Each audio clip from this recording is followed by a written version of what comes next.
everyone, welcome back to my channel Niravi classes. I am Nirita Jaiswal. Today I will discuss interpretation of statute and kinds of interpretation and construction में क्या differences है उसको हम लोग discussion करेंगे। इससे पहले मैं आपसे रिक्वेस्ट करना चाहूँगी कि आप हमारे चैनल को सब्सक्राइब कर लें एंड आप मुझे इंस्टाग्राम पे भी फॉलो कर सकते हैं। निर्वी ला मेरी आईडी है, मैं डिस्क्रिप्शन में इसके लिंक दे दूँगी। सबसे पहले हम लोग जानते हैं इंटरप्रिटेशन वर्ड जो है लैटिन लैंग्वेज इंटरप्रिटेरी से लिया गया है, जिसका मीनिंग होता है to translate and to explain. अब यहाँ पर जानते हैं कि इंटरप्रिटेशन ऑफ स्टैट्यूट को हिंदी में हम लोग संविधियों का निर्वचन कहते हैं। सबसे पहले हम लोग इंटरप्रिटेशन को जानने से पहले स्टैट्यूट का मीनिंग जानते हैं कि स्टैट्यूट होता क्या है, तभी जाके हम लोग इंटरप्रिटेशन को हम लोग समझ सकते हैं। स्टैट्यूट मीन्स होती है कि लेजिस्लेचर के द्वारा जो भी लॉ बनाया जाता है वही हमारा स्टैट्यूट कहलाता है। For example CPC, CrPC, IPC, Indian evidence act, etc.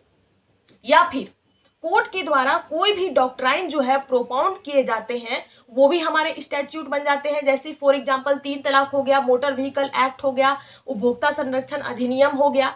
ये सब क्या है? ये सब हमारे लॉ है, स्टैट्यूट है। तो ये हमारा हो गया स्टैट्यूट। अब इंटरप्रिटेशन क्या होती है? अब इंटरप्रिटेशन जो है, अब मैंने जो लॉ बनाया, लॉ में कोई वर्ड जो है कंफ्यूजन क्रिएट कर रहा है, तो उस लॉ के जो भी वर्ड है, उस लॉ का जो भी वर्ड है उसका हम लोग क्या करना है, इंटरप्रिटेशन के माध्यम से उसका हम लोग मीनिंग निकालते हैं।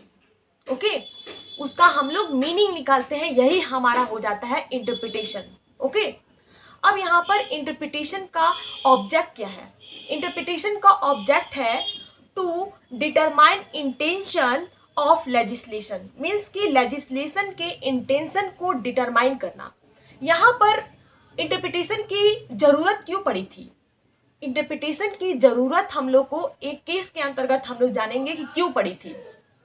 यहाँ है आरिस नायक वर्सेस AR अंतुले 1984 के अंतर्गत यहाँ पर बताया गया है किसी स्टैट्यूट का मीनिंग अगर अनक्लियर है तो उसको क्लियर करने के लिए स्टैट्यूट की जरूरत पड़ी थी।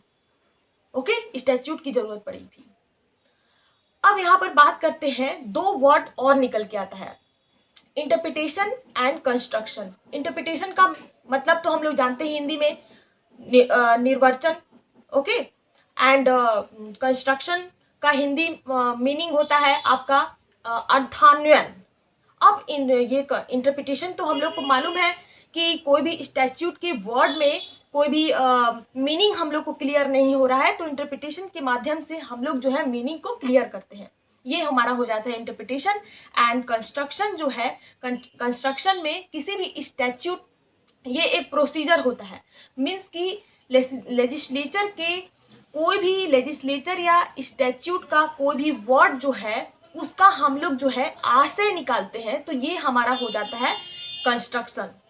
ओके, यहाँ पर बोला है कि कंस्ट्रक्शन एक प्रोसीजर है जो लेजिस्लेचर एंड स्टैट्यूट के आशय को निश्चित करता है, यही हमारा हो जाता है कंस्ट्रक्शन।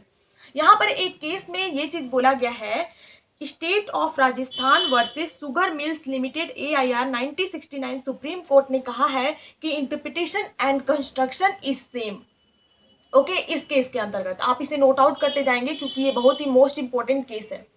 यहाँ पर अगर हम लोग काइंड्स की बात करें तो 2 काइंड्स हैं।